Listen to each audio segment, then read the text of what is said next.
نحمده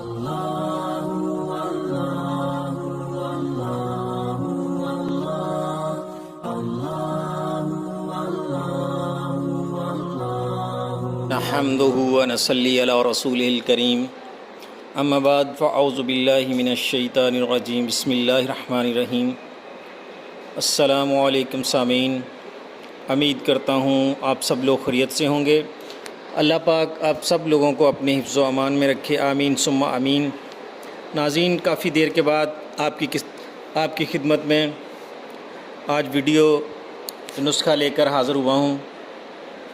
کافی ٹائم گزر چکا ہے، تو سردیاں شروع ہو رہی ہیں۔ بہت سے لوگوں کو یہ پرابلم ہے کہ جن کے گھٹنوں کی چکنائی ختم ہو جاتی ہے، ٹک ٹک کی آوازیں آتی ہیں، درد ہوتا ہے، اٹھتے بیٹھتے تکلیف ہوتی ہے۔ ایسے لوگوں کے لیے بہت سی آزمودہ جو ہے یہ نسخہ ہے۔ انشاءاللہ ایک بار استعمال کریں گے تو پوری سردیاں ان کی بڑے آرام سے گزریں گی۔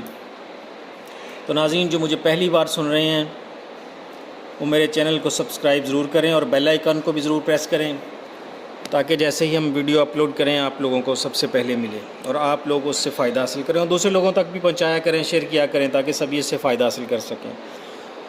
اور ناظرین، اس جو نسخے کے فائدے ہیں وہ میں آپ کو بتا دیتا ہوں کہ آپ کے گھٹنوں کی جو چکنائی ہے وہ پوری ہو جائے گی، جس کی وجہ سے ٹک ٹک کی آوازیں آتی ہیں، وہ ٹک ٹک کی آوازیں ختم ہو جائیں گی، اور جب ٹک ٹک کی آوازیں ختم ہو جائے گی تو درد بھی ختم ہو جائے گا اللہ کے حکم سے، کیونکہ جب یہ چکنائی ختم ہو جاتی ہے تو یہ بالکل ڈرائی ہو جاتے ہیں اندر سے، اور آپس میں ان کو رگڑ لگتی ہے، پھر درد پیدا ہوتا ہے، تو اٹھتے بیٹھتے نہ وہ واش روم یوز کر سکتے ہیں، نہ وہ حتیٰ کہ بہت تکلیف ہوتی ہے۔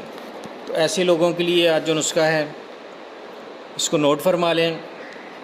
سب سے پہلی چیز ہمیں چاہیے ہوگی مستگی رومی،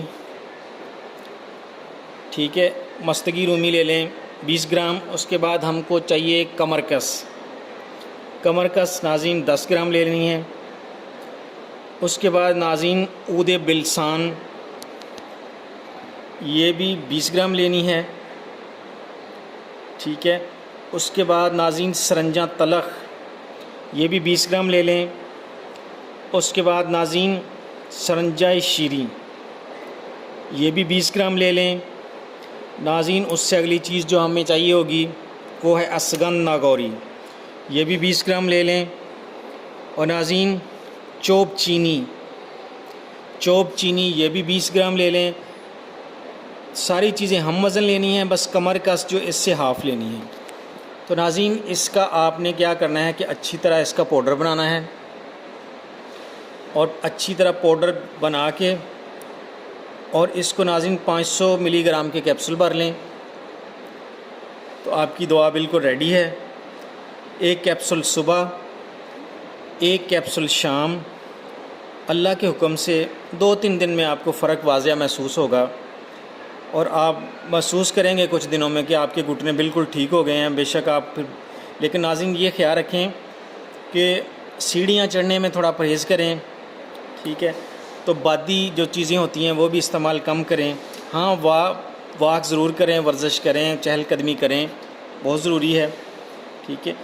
اور یہ ساری چیزیں انشاءاللہ جو میں آپ کو بتا رہا ہوں اس طرح آپ استعمال کریں، انشاءاللہ اللہ کے حکم سے آپ بالکل ٹھیک ہو جائیں گے، بھول جائیں گے کہ کبھی گھٹنوں کا کوئی پرابلم تھا۔ تو ناظرین اب میں اجازت چاہوں گا، اپنی دعاؤں میں مجھے یاد رکھیے۔ السلام علیکم ورحمۃ اللہ وبرکاتہ۔ اللہ حافظ۔